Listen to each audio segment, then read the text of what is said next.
new iPhone model comes out, people will upgrade whether they need a new iPhone or not. So you might think that when the first color TVs came out, it was an instant success. In fact, it took many years for this new innovative technology to become popular. TV itself was a new invention, and every advancement was a new frontier. When you're a pioneer, things don't always go the way you plan. In this video, among other things, we will give a brief overview of television technology, reveal the origin of the term Emmy and the TV Emmy Awards, talk about Pennsylvania's connection to early TV manufacturing, and reveal a surprising connection I have to color TV. In some ways, the fax machine was the first TV. The fax machine was invented in 1843 by Alexander Bain, even before the telephone. But what do I mean? It was like the first TV? Well, the fax machine was the first device that could send pictures. It did so by scanning an image line by line using a special ink and electronic current. Another machine far away would lower a pen when the sender scanned over an electrified ink, reproducing the image. Like pages of a flip book, if several pictures were shown fast enough, it conveys a sense of motion. The way TV is broadcast, it shows still images faster than the eye can process, giving the impression of motion. It took 93 years of innovation for a fax machine to evolve into what we now call television.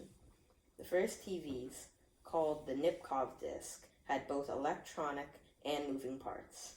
A moving disc with holes scanned light bouncing off an image, which was then captured on tubes that could turn the light signal into an electronic signal, which could be sent over the air to a receiver. The images were very blurry by today's standards. Eventually, as technology advanced, TVs became entirely electronic, eliminating the moving scanning disc, but still only showing black and white images. Yet, this was the beginning of the electronic age. Movies could still be shown in color. Having TV in color seemed like the next logical step. It would take pioneering scientists decades to figure out how to do this in a practical way. John Logie Baird, a Scottish inventor in the late 1920s, was one of the early pioneers in color TV, demonstrating that color TV transmissions were possible. However, it wouldn't be until the 1960s that this cutting-edge technology would be in people's homes. The Baird TV wasn't perfect right from the start. As you can see, it does not have much in common with what we now think of as a TV, and it was not a practical device to have in your home. However, he was able to turn black and white TV signals into a colored picture using a spinning wheel in front of a black and white screen to trick the eye into seeing color. After the Baird TV, many other American companies would start paving their own trail towards color TVs. Two main companies were CBS and NBC, which was owned by RCA. The president of RCA, David Sarnoff, decided that the only way TV would catch on like the radio had was if the electronic, no moving parts, and a color TV signal would be able to receive black and white TVs. During the Second World War, RCA made a contract with the government to research TV-guided missiles. A practical result of this research is the invention of more sensitive TV cameras, the Image Orthicon. It eliminated the need for bright, hot lights, making it much more comfortable to be in front of a TV camera in a studio. It was nicknamed Emmy, which is where the term Emmy Awards comes from. The Emmy tube was made by three scientists, Albert Rose, Paul K. Weimer, and Harold B. Law. It was Harold Bell Law that did pioneering work on color TV technology. He was born on September 7th, 1911, in a farm in Iowa, but grew in Ohio as a young man. He was very interested in tinkering. While in grade school, he and a friend made an underwater diving suit out of a gas tank and rubber hose so they could explore a nearby lake. He earned a PhD degree in physics in 1941 from Ohio State University, where he researched electron guns, which would shoot beams of electrons which were used in TV tubes. When he graduated, he was hired by RCA in a newly opened RCA Laboratories, the David Sarnoff Research Center in Princeton, New Jersey. Dr. Law would get married and have 3 daughters Linda, Sarah, and Kathy. Another name that Kathy goes by to me is Grandma, making me Harold's great-grandson. He died on April 6, 1984. While working at the Sarnoff Research Center, Harold Law and a team of other scientists were told to devote their energy to making colored TVs that met David Sarnoff's requirements. No moving parts, and had to be compatible with regular black and white TVs.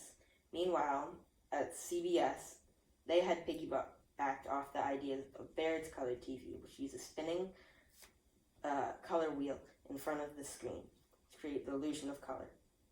This was a complicated process that required both the cameras and TVs to use a spinning disc and had to spin at the exact right speed. In addition, if there was a fast-moving object like a football that went across the screen, it would flicker between the three primary colors. It was a cumbersome and potentially dangerous device to have in your house. The CBS system also had the disadvantage that the way the signal was sent, their colored TV could not receive black and white signals and vice versa. This would mean that people who owned black and white TVs would find them obsolete. RCA's first invention that created an all-electronic color picture was made in 1954, called the Trinoscope. Although the system worked, it had a huge problem because it used 3 tubes. It was like buying 3 TVs but getting 1. It was also very big, requiring the space of a piano to show a screen smaller than an iPad. Because of this, the Trinoscope never really took off. However, it did show that making color TV that met David Sarnoff's expectations was possible. The problems with the Trinoscope showed a need for a single tube that could show color. To achieve this, Dr. Law invented the shadow mask color TV tube. He did so on a hunch, which he called Friday afternoon type experiment. Electron beam was put through a shadow mask, which was a metal sheet with holes punched in it. Only the beam of the right color would make it through the mask and hit the screen. When viewed from a distance, the small dots of light merged to make different colors. What started off as a Friday noon afternoon experiment ended up being the start of a new frontier in an industry. The first color TVs were made in Lancaster, Pennsylvania, which was an easy trip from Princeton, so that the engineers could help with the manufacturing process. The shadow mask TV tube technology was used in TVs throughout the 1990s until being replaced with the newer LCD technology. In many ways, RCA was the leading force in color TV innovations. I hope you now understand how important the color TV is and how much history and work went into creating the color TV. So next time you watch TV at home, take a moment to realize how complex it really is.